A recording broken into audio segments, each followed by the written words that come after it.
SSMB 29 మూవీకి రాజమౌళి గారు remuneration తీసుకోవట్లేదట.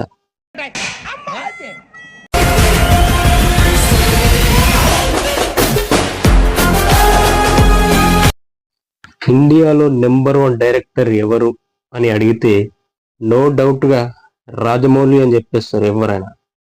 So ఈ జనరేషన్లో the best director and number 1 director వచ్చేసి అబ్జల్యూట్ రాజమౌళి గారు.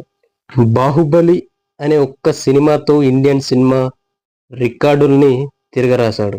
సినీ చరిత్రలో ఇండియన్ సినిమా రికార్డుల్ని కొత్తగా తిరిగి రాశాడు రాజమౌళి గారు. సో ఆయన సినిమాలతో మన ఇండియన్ సినిమాని ఇంటర్నేషనల్ స్థాయికి తీసుకెళ్లారు. ఆర్ఆర్ఆర్ కావచ్చు, బాహుబలి కావచ్చు, ఆర్ఆర్ఆర్ కావచ్చు. సో బాహుబలి సినిమాకి ముందు ఆయన రెమ్యునరేషన్కి, బాహుబలి తర్వాత ఆయన రెమ్యునరేషన్కి చాలా తేడా అనేది ఉంటుంది.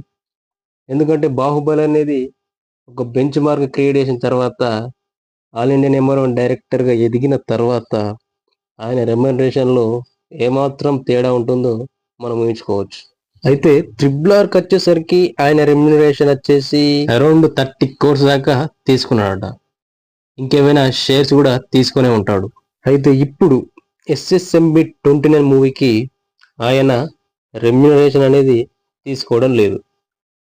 ఎస్, నిజమే, రెమ్యునరేషన్ తీసుకోవట్లేదట.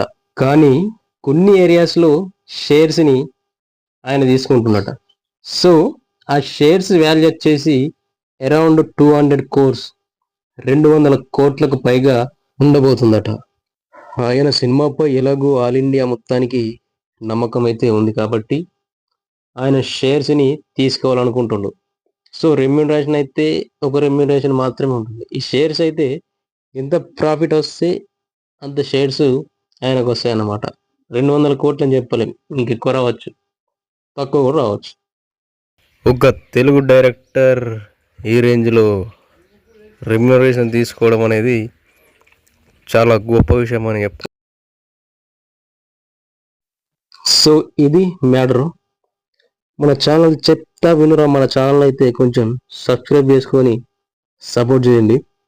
మంచి మంచి సినిమా కంటెంట్తో త్వరలో ఇంకా మంచి మంచి కంటెంట్తో మీ ముందుకు వస్తాం.